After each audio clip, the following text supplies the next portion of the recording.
क्या आप जानते हैं भगवान जगन्नाथ का असली रूप यह लकड़ी की मूर्त नहीं बल्कि एक चमकता हुआ नीला पत्थर था जिसे नीलमाधव कहा जाता था। आखिर वो दिव्य पत्थर गायब कहाँ हो गया और भगवान अधूरी मूर्त में क्यों बदल गए? यह कहानी मालवा के राजा इंद्रद्युम्न से शुरू होती है। उन्हें पता चला कि ओडिशा के घने जंगलों में भगवान विष्णु साक्षात नीलमाधव के रूप में पूजे जाते हैं। राजा ने अपने मंत्री विद्यापति को खोज पर भेजा। विद्यापति जंगलों में भटकते हुए आदिवासी सरदार विश्ववसु तक पहुंच गए, जो गुफा में गुप्त रूप से नीलमाधव की पूजा करते थे। विद्यापति ने सरदार की बेटी से शादी की और जिद करके गुफा देखने की बात मनवा ली। सरदार ने शर्त रखी कि वे उनकी आंखों पर पट्टी बांधकर ले जाएंगे, लेकिन विद्यापति ने चालाकी की। उन्होंने रास्ते में चुपके से सरसों के बीज गिरा दिए। कुछ दिनों बाद जब बारिश हुई तो सरसों के पौधे उग आए और विद्यापति को गुफा का रास्ता मिल गया। उसने तुरंत राजा को खबर दी। राजा इंद्रद्युम्न अपनी विशाल सेना लेकर घमंड के साथ भगवान को लेने पहुंचे, लेकिन उनके वहां पहुंचते ही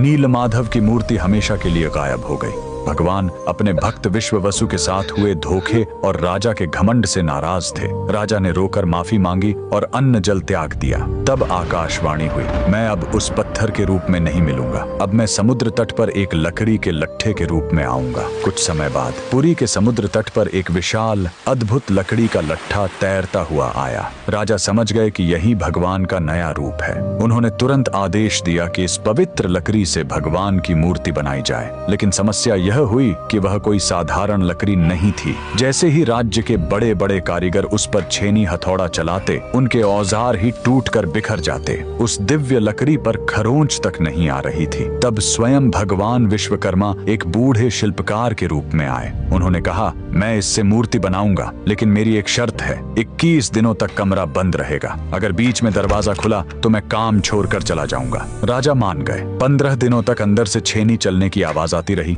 लेकिन फिर सब एकदम शांत हो गया। रानी गुंडिचा को लगा कि बूढ़ा शिल्पकार शायद अंदर मर गया है। घबराहट में उन्होंने दरवाजा खोल दिया। अंदर देखा तो शिल्पकार गायब था और वहां भगवान जगन्नाथ, बलभद्र और सुभद्रा की अधूरी मूर्तियां थीं। राजा बहुत दुखी हुए, लेकिन तभी भगवान ने संकेत दिया कि वे इसी अधूरे रूप में रहकर भक्तों को दर्शन देना चाहते हैं। यही कारण है कि आज भी हम भगवान के उस अधूरे लेकिन सबसे प्यारे रूप की पूजा करते हैं। कमेंट्स में जय जगन्नाथ जरूर लिखें।